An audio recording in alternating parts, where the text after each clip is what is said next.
Perkenalkan, nama saya Cuti Fani Verina. Sawina Syuharmi, Ika Gusian Fauzi, Salsabila Sirait.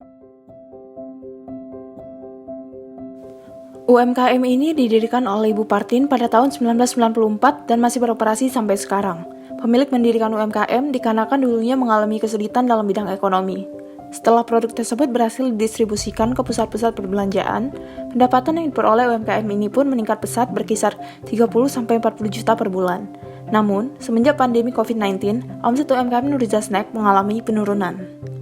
Adapun pelatihan yang diberikan kepada karyawan UMKM ini antara lain memasak, memotong, membumbui, menggoreng, mengelola keuangan, promosi online, membuat iklan, dan pengemasan.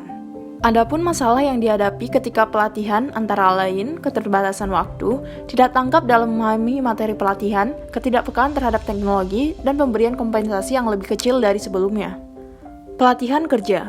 Pelatihan merupakan sebuah proses mengajarkan pengetahuan dan keahlian tertentu serta sikap agar karyawan semakin terampil dan mampu melaksanakan tanggung jawabnya dengan baik. Adapun tujuan pelatihan menurut Hendy Sinamura antara lain memperbaiki kinerja, mengurangi waktu belajar bagi karyawan baru, membantu memecahkan persoalan operasional, mempersiapkan karyawan untuk promosi, dan memenuhi kebutuhan-kebutuhan pertumbuhan pribadi.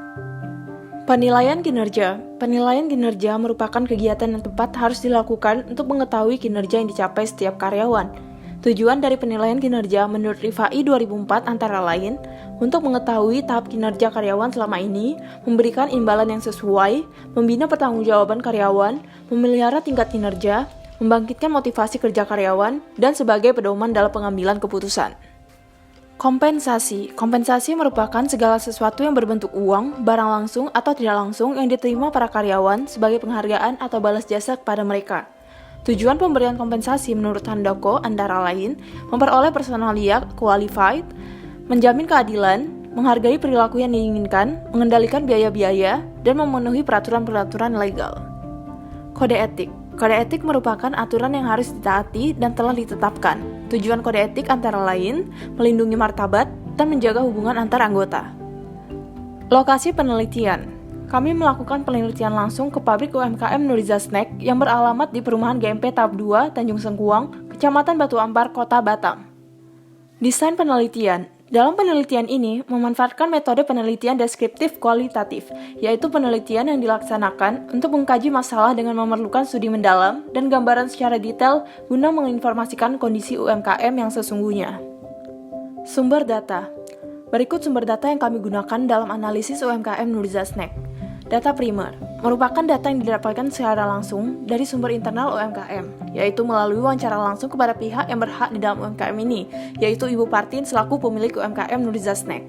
Adapun data yang didapatkan dari wawancara tersebut adalah latar belakang usaha, tujuan usaha, visi dan misi usaha, omset penjualan, kompensasi, dan jenis pelatihan.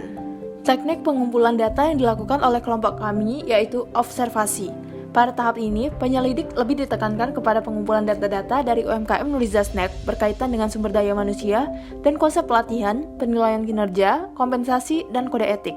Yang kedua, wawancara. Teknik pengumpulan data dilaksanakan secara langsung antara narasumber, yaitu Ibu Partin, selaku pemilik UMKM Nuriza Snack, dan peneliti, yaitu kami sendiri, untuk mengetahui masalah ataupun hal-hal yang lebih mendalam, hal-hal yang harus dimengerti khususnya berkaitan dengan sumber daya manusia.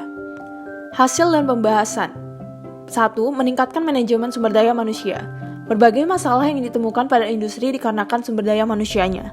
Clarkes 1998 berpendapat bahwa peningkatan prestasi pada industri kecil dan menengah ditentukan oleh kemampuan dan keterampilan sumber daya manusianya. Bersamaan dengan itu, pelatihan sangat dibutuhkan untuk meningkatkan kualitas sumber daya manusia. Kedua, pelatihan dan prestasi. Pelatihan adalah hal baik untuk mengembangkan kinerja. Melalui pelatihan, para pengusaha kecil diharapkan dapat meningkatkan pengetahuan dan keterampilannya sehingga mendorong pengembang usaha dengan cara mampu memahami teknologi dengan baik.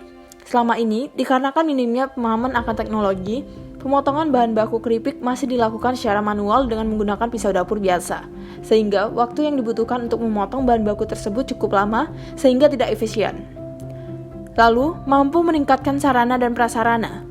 Dalam artian, informasi yang berkaitan dengan pengembangan ilmu pengetahuan dan teknologi akan semakin baik pula melalui pelatihan dan penilaian kinerja, sehingga sarana dan prasarana yang awalnya sangat terbatas dan konvensional dapat dikembangkan.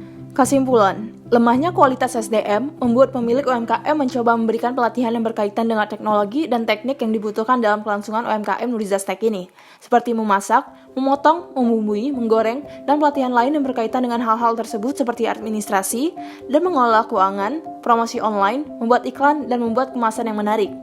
Dengan meningkatkan kualitas SDM, akan mampu untuk mengembangkan sayapnya. Saran, yang pertama, pemilik maupun karyawan UMKM perlu mengikuti pelatihan peningkatan pengetahuan dan keterampilan. Dengan begitu, usaha ini dapat berkembang menjadi usaha yang modern. 2. Pelatihan pengetahuan perlu dilakukan oleh pemilik maupun karyawan UMKM ini agar mampu bersaing dengan usaha sejenis. Ketiga, pemerintah harus terus berusaha mendampingi pengusaha UMKM agar mampu mengaplikasikan pelatihan yang diberikan dengan baik. Keempat, pemerintah harus memberikan dan mendampingi pelatihan manajemen sumber daya manusia dan juga permodalan. Adapun visi dari UMKM Nurizastek yaitu menjadi usaha yang dapat memproduksi produk keripik yang berkualitas dan menciptakan suatu produk cemilan keripik dengan inovasi baru yang berbeda dengan keripik-keripik yang lainnya. Sedangkan misinya yaitu mempromosikan keripik sebagai salah satu makanan ringan yang sehat bagi masyarakat dan mengutamakan kebersihan isi produk ataupun kemasan.